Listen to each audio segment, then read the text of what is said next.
Engineer Gold Mines is focused on the exploration and development of the historic high-grade Engineer Gold Mine situated 32 kilometers southwest of Aven, British Columbia. Engineer Gold Mines is fully permitted for surface and underground exploration with the drill program now underway. Engineer Gold Mines Limited trades on the TSX Venture Exchange, symbol EAU. For more information, please visit us at engineergoldmines.com.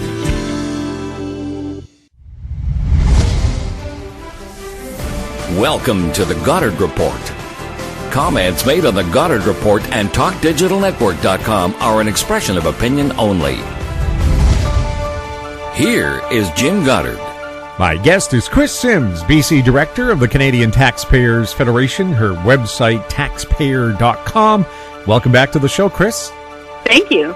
Kris, BC's political parties, I don't know, federal political parties for sure, some are accepting the emergency employee funding to keep their services and operations running. Should political organizations be getting taxpayer money to run their offices? No, and there's many reasons for that. Number one, these are political organizations, as you say. They are political parties. They are basically not-for-profit, and in some cases, if you look at it this way, a charity, because you do get a big tax receipt when you donate to them. These entities are ideas that have formed themselves into parties of people and organizations. And people, as voters here in Canada, can support those ideas with their money or not. So those political parties should be out there fundraising themselves. They should be getting people to donate through their own free will and to contribute to their coffers from their own free will. This should not be taxpayers' money going to political parties. And unfortunately, that is what we're seeing here. It took me a couple of days, and I've now seen here in the Vancouver Sun that apparently the BC Liberals are applying for the federal subsidy. The BC NDP tells me that they're not applying for the subsidy, so take note of that. And it sounds like the BC Greens are in the process of applying for the subsidy. So 2 out of the 3 of our major parties here in British Columbia are taking federal tax dollars as a form of subsidy to run their operations. You'd think the Liberals, being a free enterprise party, would be against government aid. You'd think so. And actually, if you take a look in Alberta, the UCP, the United Conservative Party, is apparently taking the federal subsidy. And that's a real head-scratcher, because it's hard to think of a political party that would be more well-off financially as a party. We're not talking about government here. As a political party, they can't fundraise in Alberta? Conservatives? That's a little weird. They shouldn't be hurting for money, and they shouldn't be hurting for venues to make more money. We have a million different ways of starting funding campaigns now here in North America. There's no excuse for them to be dipping into these forms of subsidies. We really don't think it's fair. And to be clear, the Taxpayers Federation, my group, we're not taking the federal subsidy, just in case anybody's wondering. Mm-hmm. Now, with them able to raise money privately, do they feel that their supporters just wouldn't kick in the money because they don't think they're doing a good job right now? See, that's the question. I know a lot of us on the not-for-profit world, and taxpayers are one of those groups. Many of us are worried that our contributors and our funders may not have the money right now because people are going through tough times. They've had their salaries reduced. Many people have lost their jobs. But you know what? When that happens, that means you need to work harder, and you need to make sure that your message is still relevant. So it doesn't matter if it's the Green Party of British Columbia or the Canadian Taxpayers Federation or what have you. If you are worried about your funding getting a bit reduced because people don't have the money, you need to double down and make sure that you are vital to your donors, that you are essential to the message that you're trying to put out there. And it's what we've always been trying to do as advocates. And so political parties, no matter the stripe, we don't care if it's the Natural Law Party or the Conservative Party or whatever, sharpen your message, make sure you're clear, and that people want to support you. And they will. People will find a way to continue donating to your cause if you convince them that your cause is worthy and if you're earnest and upfront with them. And the idea of a political party taking taxpayers' money at a time like this, when our debt is just spiraling. I'm watching it right now. It is going up $10,000 a second. The federal debt in 1 hour goes up $28 million. Politicians taking money from this federal subsidy are contributing to that. So we really need to put the brakes on this stuff, and we're imploring all parties. We don't care which stripe they are or ideology they are. Don't do this. Don't take taxpayers' money. If you think that your supporters really need to hear your message, get it out there and get them to donate to you from their own free will. Don't take it from people by force. What does a member of parliament make a year, and how much does a Canadian senator make a year? Oh, great question. So last I checked, your average member of parliament makes around $170,000 per year. That's ballpark. And if they have a special role, say they're a party whip or house leader or a cabinet minister, there's a big top up on top of that. And again, last I checked for a senator, it was around $140,000. And again, if you have a special role, if you are speaker or something like that, you get extra money as well. Plus, senators and members of parliament get per diem. So that means that while they're in Ottawa, they will get a special stipend for their breakfast, lunch, and dinner, depending on how they're traveling. And they also get a big, healthy housing allowance as well. So they're not hurting for money. They make very good money. Do they still have the subsidized dining room and hairdressing salon? Right now, they're probably closed due to COVID. But yes, I worked there for years on Parliament Hill, mostly as a journalist. So I was part of the parliamentary press gallery. And so you have a press pass. And so you wander through most of that building. And yes, there's a cafeteria that most of the people use, and you pay for it, obviously. I would say the prices there are pretty average. But then there's a dining room. And that's where the members of parliament go. And apparently that is quite heavily subsidized. Apparently can get some pretty good deals there. And last I was there, and this is a few years back, on top of all of this, say the House is in session, right? Pretend things are normal and we're not in the middle of a pandemic. House is in session. You've got the government on one side and the opposition on the other. And behind them, where you see those kind of burnt orange colored curtains, those are called the lobbies. And so that's where they go in and out and they mingle and they get their water and stuff. And when I was working there as a journalist, I noticed they would get hot lunches and dinners wheeled in there every day, catered. So if you're in session and you're on house duty, as they call it, and you're sitting through discussions or debates, you can, at different times of the day, you can pop back into the lobby and you can have, like hot fish with rice and salad, juices, you can imagine, everything. Everything is catered. Should Parliament be in session with proper social distancing and sanitary measures in place? Well, we think so. One of our major platforms within the Canadian Taxpayers Federation is accountable government. And it's really difficult to stay accountable when you're not there. And especially because the federal government seems to be making a new funding announcement every other day or so.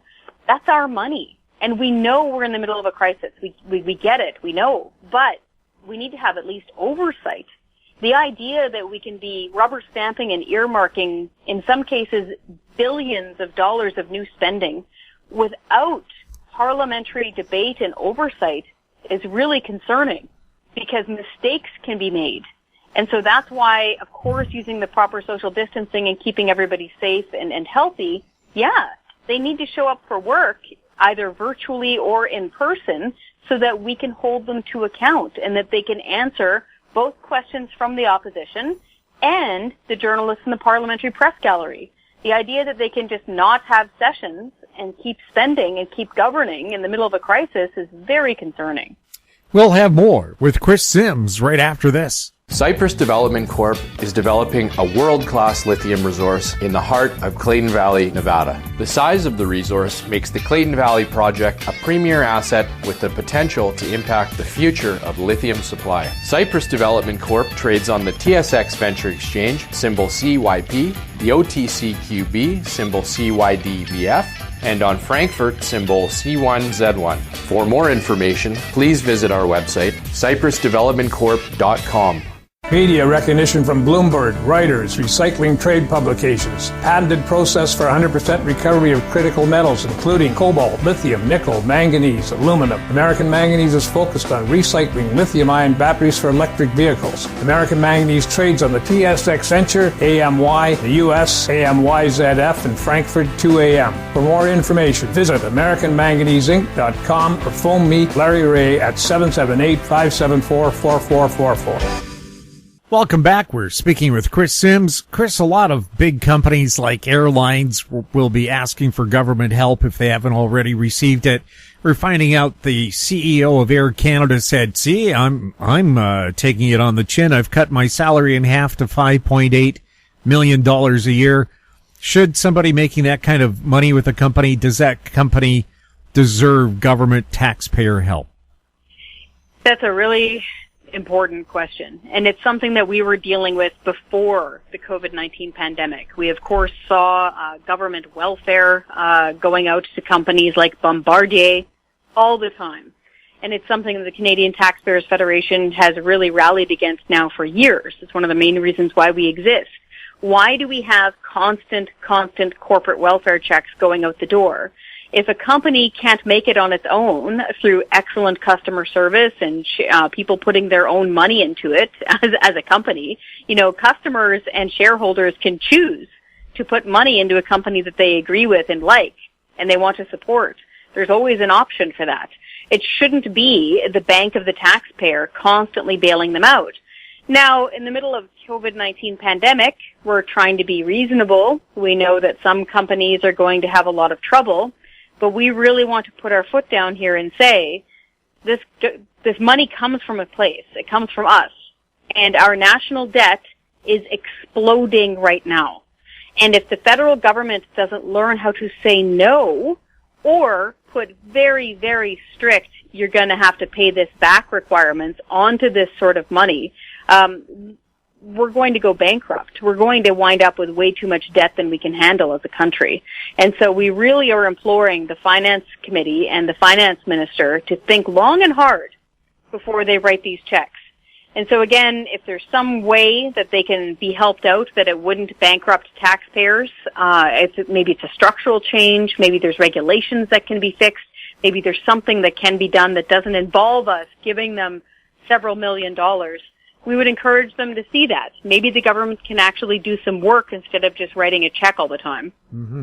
Now, I would imagine one of the reasons they don't want an airline to go bankrupt is that it could destroy the employee pension plan. Should the government perhaps guarantee that, but let companies go under, restructure, and come back in some other form? See, this would be a great discussion at the Finance Committee. Seriously. This is literally what committee's for. They can have government side, opposition side, and then they can bring in experts, either video link or in person, depending on what's safe, and they could hash this out. They could say that our pension plan is costing this much, or can you guarantee this loan by this interest rate? Can we have this sort of a payback date? How effective will this be? Could this work? Has it worked in other countries? What are our examples in other companies? All this stuff could be discussed around a committee table. What committee is for. I've actually had Canadians, you might laugh, I've actually had Canadians come up to me before where, they watch the news and they vote, but they obviously don't follow the play-by-play on Parliament Hill. And they've asked me before, why don't these parties get together and actually talk, like in front of cameras, and they keep it all recorded, and then they can bring in experts from their fields, and they can tell them how to actually write the law, or not write it, or change a regulation. And I said, that's called committee. That's literally their role. And so if that's something that would desperately help a company and keep our economy going and keep employees flying back and forth, then that's something they could at least discuss. But right now they can't. They don't want to hold meetings, and they don't want to have all of this analyzed. But again, as the Canadian Taxpayers Federation, it's our job to say, hold it. Why? Why do you need taxpayers' money to do this? Now again, because it's a pandemic and because a lot of places were shut down by force and it's not their fault, we're trying to be reasonable and understand that some people need some help because this is almost like a natural disaster. Through no fault of their own, A tornado came through and it blew down their business, and it's not their fault. The tornado in this case happens to be the COVID-19 pandemic and the government forcibly shutting their business down. So we get it. But Air Canada and big companies like this, they are in a different tier, and it should be something that they're discussing at the federal level right now.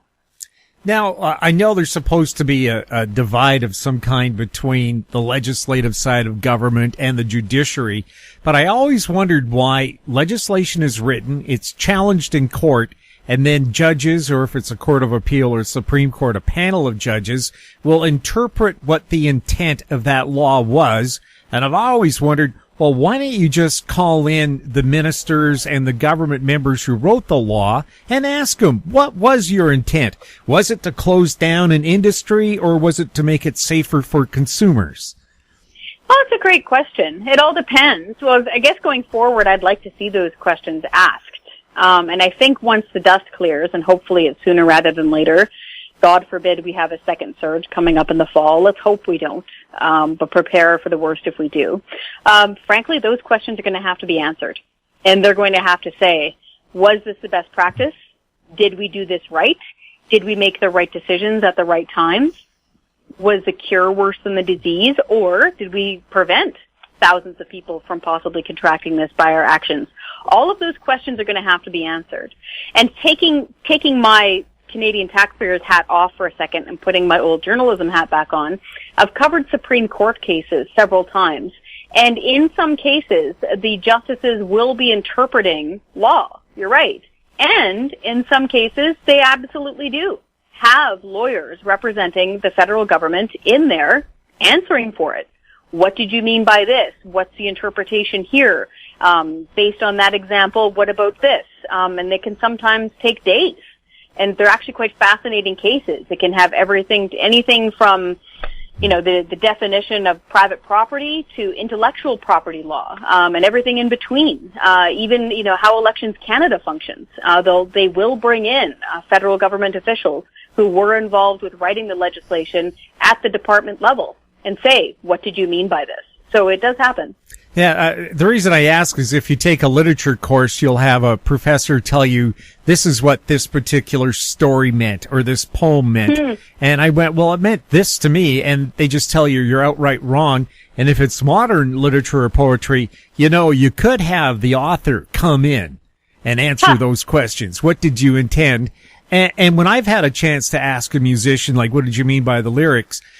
The most common answer is, what did you get out of it? Yeah. That's I wasn't a real artist. Yeah, that's a real artist. We'll have more with Kris Sims right after this.